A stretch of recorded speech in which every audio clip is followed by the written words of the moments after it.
Have you ever seen somebody's life and thought, hey, at least my life isn't as bad as theirs? Damn, I thought my life sucked until I saw them. Well, get ready to feel the most grateful that you've ever felt after seeing the characters portrayed in this neighborhood family drama. Grab your popcorn, everyone. We start with the teenage girl who hates her father. Okay, well, nothing new here. Every teenage girl hates their father, right? Well, this character Jane takes it to a whole nother level. She jokes about killing her father. What did your father do to you, Jane? Is he that much of an asshole? Well, let's find out. It turns out he's not an asshole, guys. I repeat, he's not an asshole. He's just miserable and depressed. He's that kind of depressed where you wake up, think, God damn it, I'm still alive. His high point of the day is jerking off half awake during his morning shower, and then it's all downhill from there. He has a wife, and she's kinda hot. Your old daughter who doesn't quite want to rip her parents' heads off, but she definitely has fantasies of ripping her parents' heads off. Jane, honey, are you trying to look unattractive? Thanks, Mom. Way to raise her self-esteem to a whole other level. Speaking of self-esteem, the dad, whose name is Lester Burnham, has got none of it. He's what we'd call the weird uncle of the family, or the depressed parent at the ice cream social. We get more of a glimpse into his miserable life, which he wants no part of. He's on the verge of losing his job and he just can't handle it. He goes from polite and nice to toxic and resentful in the snap of a finger. That's got to be the smartest hooker that I've ever witnessed in my life. So Lester didn't lose his job, but he's losing his sanity and his positivity. Wait, he didn't have any positivity. The family dinner shows the relationship that the three family members have with each other. Lester has a bad day and tries to go from distant father to best friend in an instant. You can't all of a sudden be my best friend just because you had a bad day. Get him, Jane. Roast him. That's what we all want to hear. Jane storms off into her room in the middle of dinner, and her dad tries to make up with her by blaming her for not being more outgoing. This guy just does everything wrong. But wait, somebody's filming their conversation from the other window? Alert! We've got a creeper in the film. We have a creeper. I'm just surprised that the name Lester is already taken. So Lester's wife, Carolyn, is a real estate agent. She's trying to exude confidence and professionalism by talking to all of her clients in a peppy and inauthentic way at an open house of hers. But none of them are buying it. It looks like trash, Carolyn. Okay, maybe a cement hole. So nobody wants the house and Carolyn has a breakdown. Get yourself together, Carolyn. You've got to get to a basketball game soon that your daughter's cheerleading in. But Jane doesn't want her parents to even come to see her. Does Jane hate everybody? Why is she so angsty and disapproving of everything? Oh yeah, she's a teenager. So her parents are watching the halftime cheerleading show. Her father gets a hard-on for her underage high school friend. He's there to watch his daughter, but he's focused on her friend's melons the entire time. And now we know why his name is Lester. He goes full weird, embarrassing dad afterwards too, when talking to his daughter and her friend. She's going to get pizza with her friends afterwards. Really? Do you need a ride? We can give you a ride. I have a car. You want to come with us? Oh God, Lester, she is 17, dude. Well, the cringy conversation continues as his daughter stands next to him. Again, wishing that Lester was not her father. She's dreaming of the Maury sequence. You are not the father. So Lester goes home and fantasizes about his daughter's friend more. Everyone knows about his new fetish, but his daughter's friend, as weird as she thinks he is, actually kind of likes it. Yeah, she's into pedophiles. Who isn't into pedophiles though, am I right? So Jane's friend Angela drops her off after telling her how much she likes attention. And Jane walks inside and gets some attention from another pedophile. She walks into her house while her new creepy neighbor films her on his camera straight out of 1999. Lester needs some love, guys, so he calls his daughter's friend Angela, but he gets nervous, hangs up, and runs away. It's okay, Lester. You'll gather the courage someday. Angela thinks that Jane just called her, but little does she know, it was a 40-year-old man that gave her the call. We find out more about their neighbors' personalities. Two neighbors nicely bring him flowers and food to welcome him to the neighborhood. They introduce themselves as his new neighbors, like kind, warm, loving gentlemen. Now let's cut to the chase, okay? What are you guys selling? Well then, neighbor, I guess if you ever need any milk on Christmas, you're not gonna get any. So we find out the new neighbor is unfriendly, but in the car ride, we also find out he's also homophobic. He gossips about two faggots to his son, and his son says there's nothing wrong with being gay, to which he responds, yes, there is. To which his son responds, yeah, I hate gay people too. Like father, like son. Yeesh. His son's not homophobic, he just knows how to pretend to get along with his father. At school, Angela gets called a prostitute. Well, that's not nice. Apparently, she agreed to have sex with a photographer who just whipped his dick out in front of her. Instead of saying ew and running away, she thought it was cool. And it is cool, guys. Who doesn't want a dick whipped out in front of them, am I right? Yeah, screw them, Angela. Screw them. They just don't know what it's like to be in front of a camera like that. That was a bit much, Angela. We meet the neighbor weirdo finally, and he's a psycho. At least Angela thinks that. Jane kind of likes him. I guess she hates weirdos like her dad, but likes weirdos like him. His name is Ricky. So finally, the moment we've all been waiting for. A party. But Lester's ruining the party. He's being weird. And not nervous looking at the sky weird. He's being make out with my wife mid-conversation weird. The two are very different things. So his wife starts hitting it off with the CEO, and he starts smoking a joint with a neighborhood weirdo that his daughter likes, Ricky. That would have sounded better if he had a crackhead high voice. So Lester's wife Carolyn is hitting it off with the CEO. She's pretty wasted, and the two look into each other's eyes for a moment that's long enough to both know they like each other. Ricky quits his job while smoking that joint, and we find out he's a drug dealer. And now Lester is stoned. When they get home from the party, Jane and Angela are in the living room. But instead of running back to their rooms like normal teenagers, Angela decides to say hi to Lester, who fantasizes about Angela mid-conversation. It would be weirder if Angela wasn't flirting back with him.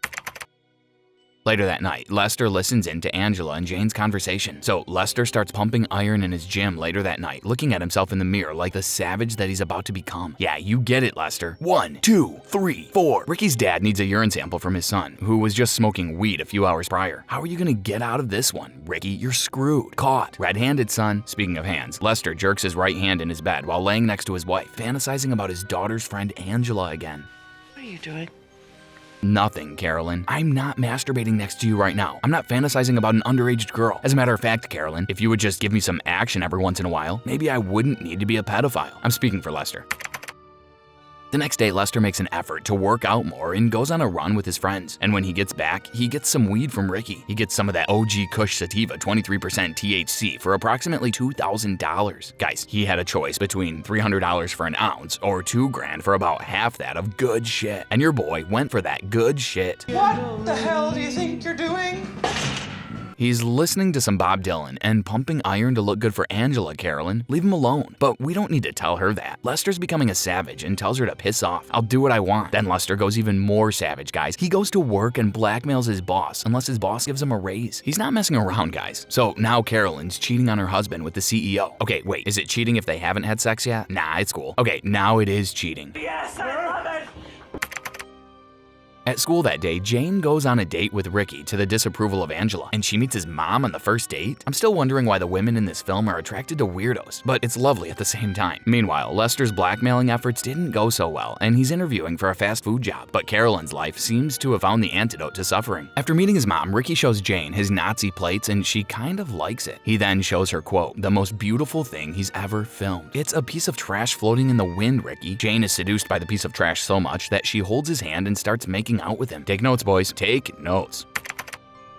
Meanwhile, the pleasure Carolyn was feeling earlier has subsided. She yells and complains of her family at the family dinner, but Lester isn't having any of it. Like I said, guys, Lester has turned into a complete savage. I didn't lose it. It's not like, whoops, where'd my job go? I quit! Again, guys, take notes. Once you start pumping iron, you start becoming savage. It's simple as that. Carolyn's mom tries to teach her daughter a lesson later that night, but Jane isn't taking any of it. She's not into life advice. What she is really into is creepy dudes filming her from the next house over, which is what Ricky is doing. She likes it so much that she starts taking her clothes off for Ricky and flashes him her tits slowly and seductively. But Mr. Cockblock comes in during the porno scene and ruins all the love. Apparently, those Nazi plates weren't Ricky's, and he broke into his dad's cabinet, so his dad punches him in the face a few times and pins him to the ground. Carolyn has bought a gun that she's fallen in love with. But let's pause. Have you guys ever heard of Chekhov's rule of writing? Well, it's a famous writing rule by the famous playwright Chekhov that says if you introduce a gun in the first scene, it must go off by the end. Anyways, Lester traded in his regular car for the 1970s vintage sports car. Carolyn is pissed, but Lester starts getting intimate with her and chills her out. Wait, the two are finally getting intimate? My God, they're making love on the couch. Well,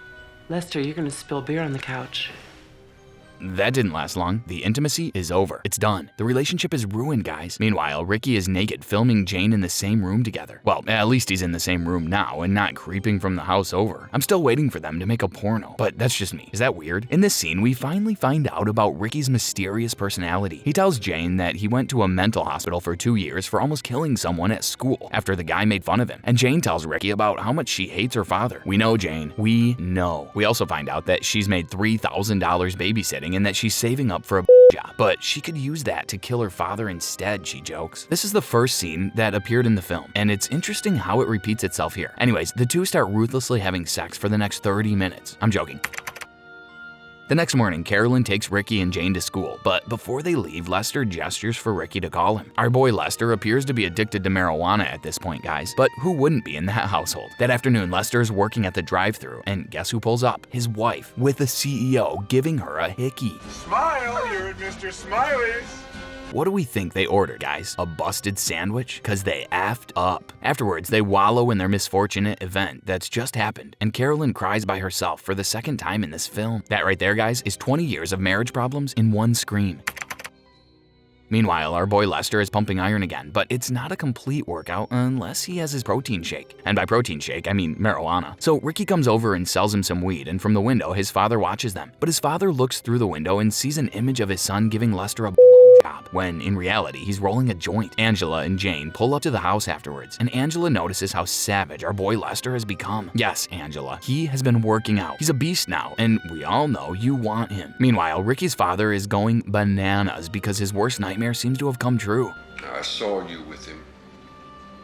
He punches his son in the face for the second time and tells him he'd rather have him be dead than gay. He was just rolling a joint. Chill, brother. Sounds like you need a joint yourself. Ricky tells his father that he sucks dick for money and he's the best in the state at it, even though he doesn't, and gets kicked out of the house. He tells his mom he's leaving, and she responds with, "And now we know why Ricky is so messed up." He goes over to Jane's house and asks her to leave with him to New York. She says, "Hell yeah, I got $3,000. Let's bounce, homie." And they teleport to New York. No, but seriously, Angela is in the room with them and she tries to convince Jane not to go. Because Ricky's a mental case, Jane. Don't go. But Jane doesn't give a damn, and Ricky has $40K in drug money, so they'll be fine. But wait, don't go, Jane. They yell insults at each other and it ends exactly how it should. Nice one, Angela. That's exactly what needed to be said when it needed to be said. Meanwhile, our boy Lester is lifting in the gym again like a beast when Ricky's father pulls up. He shows up soaked in the pouring rain like this is some love scene. You want me to get Ricky? He's in Jane's room. He's shivering and can barely talk. But wait, it is a love scene. Then all of a sudden, Ricky's father tries to make out with Lester, like the gay dude in his worst nightmares. You tell him, you beast. It appears all of Ricky's father's homophobia throughout the film has been a cover for his own insecurities. He walks inside after this weird scene to a better scene. His fantasy has come true.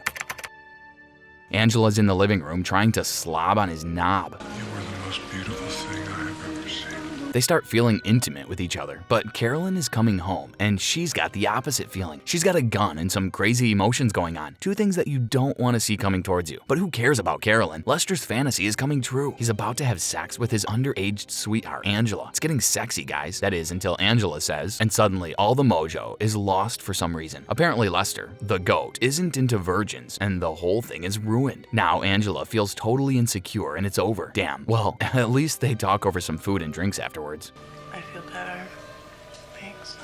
That is, until Lester gets shot from behind. Well, that went from 0 to 100 in a second. Lester's dead, guys. The greatest man to ever walk this earth is dead. Jane and Ricky see his blood, and Ricky goes full weirdo again. He's staring at Lester in awe like it's beautiful. Dude, it's not beautiful. Dead bodies and trash are not beautiful, Ricky. We find out soon afterwards that the obvious killer didn't kill Lester. So who did kill Lester? If it wasn't his wife who had the gun. Was it Ricky? Nope, it wasn't Ricky. It was Ricky's father. He walks back into his garage covered in blood and soaked in rain, which goes to show how bad his insecurities really are. Out of all of the messed up characters in this film, he might be the worst one. And that's saying a lot because there were some messed up characters. Nah, actually, his wife is still the weirdest. You can't hear "I'm running away from your son" and say, "Okay, wear a raincoat." Carolyn is crying for the third time in the film by herself. And for the third time, it is completely warranted. Can you imagine walking home to your husband being shot in the back of the head with a gun? Oh my lord, that is crazy. My heart fills up like a balloon that's about to burst. The film ends with the saint from heaven reminiscing about his life, about how he is grateful for every single moment of his stupid little life. And that's it, guys. The end. If you have any thoughts about how much of an amazing guy Lester is, or what you generally thought about the film, feel free to leave a comment below.